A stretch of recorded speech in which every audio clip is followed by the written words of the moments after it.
Halo teman-teman investor, gimana nih kabarnya? Semoga sehat-sehat ya. Oh ya, ini kan lagi pandemi nih. Masih pada semangat dong buat belajar tentang pasar modal. Sebelum kita masuk ke pembahasan, jangan lupa follow IG dan subscribe YouTube KSPM UNER ya. Buat yang ingin tanya-tanya boleh banget langsung chat di semua akun KSPM, mulai dari WA, IG, Line, atau komen aja langsung, semua deh bebas. Nanti kontaknya bisa dilihat di deskripsi ya. Udah nggak usah lama-lama, langsung aja nih kita bahas ke materi. Nah, pasti teman-teman udah nggak sabar kan mau tahu pasar modal itu apa sih? Jadi, pasar modal adalah suatu pasar yang memperdagangkan surat-surat berharga. Sebelum kita masuk lebih dalam nih teman-teman, ada baiknya kita harus tahu bagaimana pasar modal itu ada dan berkembang.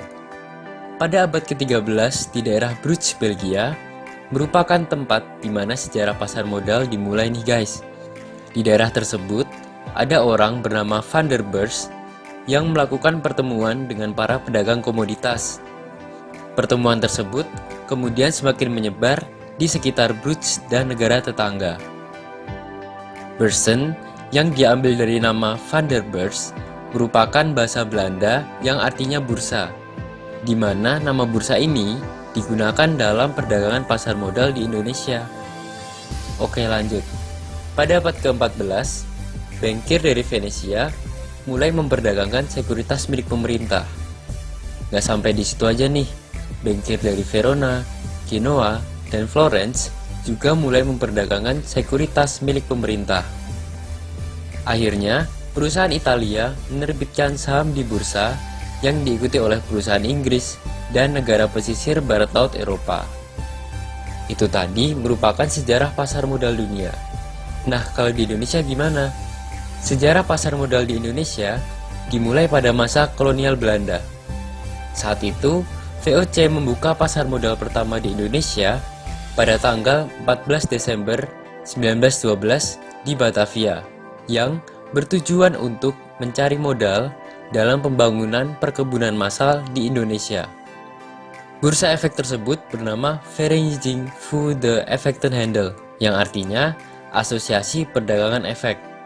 Lalu, setelah menjalani gejolak Perang Dunia Pertama, Perang Dunia Kedua, akhirnya pada tanggal 10 Agustus 1977, Soeharto meresmikan Bursa Efek Jakarta dengan pengawasan di bawah BAPEPAM atau Badan Pelaksana Pasar Modal. Di tahun 2007, Bursa Efek Jakarta dan Bursa Efek Surabaya digabungin dan berubah nama menjadi Bursa Efek Indonesia yang masih ada hingga saat ini. Berbicara tentang pasar modal, pastinya ada instrumen keuangan nih yang diperdagangkan di sana. Ada 5 instrumen keuangan, yaitu saham, obligasi, reksadana, ETF, dan derivatif. Saham adalah kepemilikan modal seseorang atau badan usaha dalam suatu perusahaan. Jadi, ketika seseorang memiliki kepemilikan modal perusahaan, orang tersebut memiliki klaim atas pendapatan perusahaan, aset perusahaan, dan kerennya bisa hadir dalam rapat umum pemegang saham. Lalu, yang kedua adalah obligasi. Obligasi merupakan surat utang yang diterbitkan oleh negara ataupun perusahaan. Pembeli obligasi akan mendapatkan imbalan berupa bunga pada periode tertentu. Produk keuangan yang ketiga adalah reksadana. Pasti teman-teman sekarang sering dengar nih tentang reksadana. Jadi, reksadana adalah wadah yang digunakan untuk mengumpulkan dana dari investor dan selanjutnya akan diinvestasikan oleh manajer investasi ke berbagai produk keuangan. Selanjutnya ada ETF. ETF adalah sebuah produk investasi yang menggabungkan dua karakteristik produk, yaitu reksadana dan saham. Jadi, ETF ini dasarnya adalah reksadana, namun bisa diperdagangkan di Bursa Efek Indonesia. Yang kelima adalah derivatif. Derivatif merupakan kontrak finansial antara dua atau lebih pihak guna memenuhi janji untuk membeli ataupun menjual aset yang dijadikan sebagai objek untuk diperdagangkan pada waktu dan harga yang sudah disepakati. Setelah kita tahu ada produk apa aja di pasar modal, lalu kita juga harus tahu pasar modal di Indonesia itu jenisnya apa aja.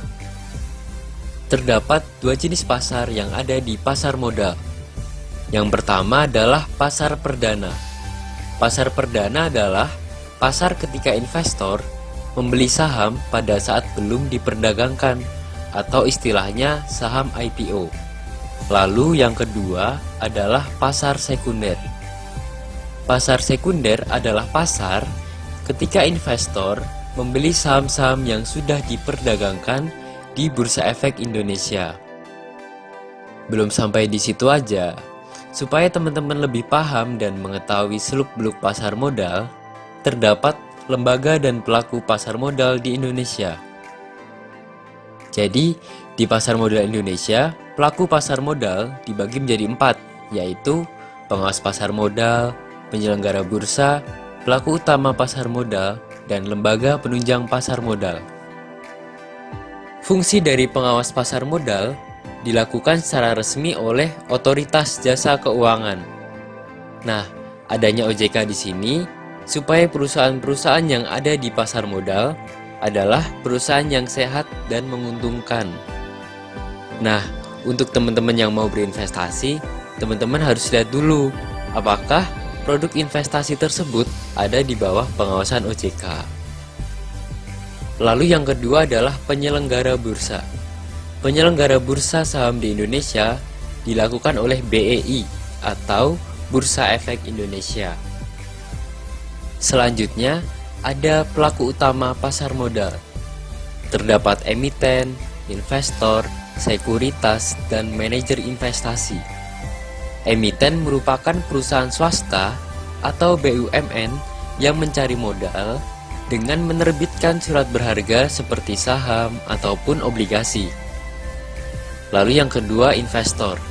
Investor ini merupakan orang secara individu ataupun organisasi yang melakukan transaksi di pasar modal. Jadi, teman-teman yang melakukan transaksi di pasar modal itu disebut investor. Lalu yang ketiga ada sekuritas. Sekuritas merupakan perusahaan yang aktivitasnya adalah melakukan jual beli surat berharga di pasar sekunder. Jadi, teman-teman yang mau berinvestasi contohnya saham hanya bisa membeli ataupun menjual saham melalui sekuritas ini. Lalu yang terakhir ada manajer investasi. Manajer investasi ini tugasnya adalah mengelola dana dari para pemodal untuk diinvestasikan ke pasar modal. Nah, yang terakhir ada lembaga penunjang pasar modal. Ada Bank Kustodian, KPEI, KSCI, SIPF, dan APEI. Nah, yang pertama tadi adalah Bank Kustodian. Bank Kustodian merupakan perusahaan bank yang berperan dalam menjamin keamanan harta investor. Teman-teman nggak usah khawatir, karena uang investor akan aman di Bank Kustodian. Lalu ada KPEI.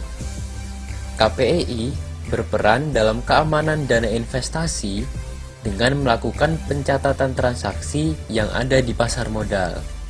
Lalu ada KSCI.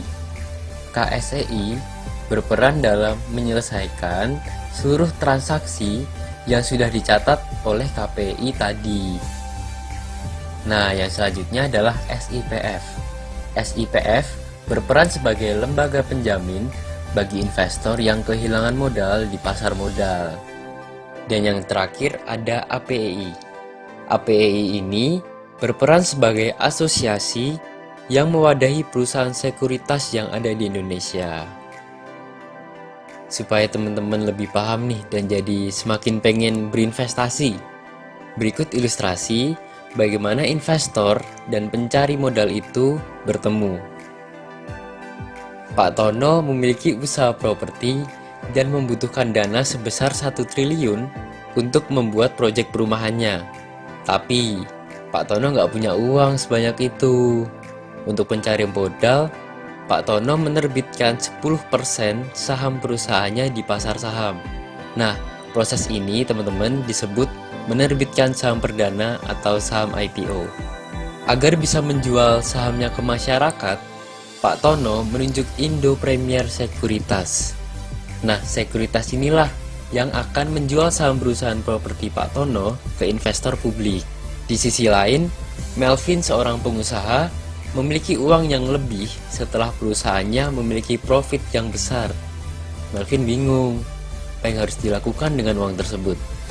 Akhirnya Melvin punya ide untuk memasukkan uang tersebut ke pasar saham, di mana nantinya uang tersebut akan digunakan sebagai dana pensiun. Setelah mencari-cari perusahaan apa yang cocok di bursa saham, Melvin melihat adanya potensi dan keuntungan jika berinvestasi ke perusahaan properti Pak Tono. Langsung saja, Melvin membeli sejumlah saham perusahaan properti Pak Tono yang nantinya akan masuk ke portofolio sahamnya. Setelah waktu berjalan, sekuritas berhasil mengumpulkan uang 1 triliun. Uang tersebut diberikan kepada Pak Tono untuk membangun proyek perumahan terbarunya. 1 tahun kemudian, perusahaan properti Pak Tono nih mendapatkan keuntungan. 10% dari keuntungan tersebut atau kita sebut sebagai dividen akan dibagikan kepada investor publik. Kesimpulannya, Pak Tono senang dan Melvin pun senang. Nah, gimana, menarik kan? Semoga ilmu tadi bermanfaat ya, biar makin cuan. Oh iya, karena waktu yang terbatas, jadi mungkin baru ini aja yang bisa kita bahas. Jangan lupa untuk ikutin terus YouTube kita biar makin banyak ilmunya. Dan jangan lupa untuk follow IG dan subscribe YouTube kita ya. See you!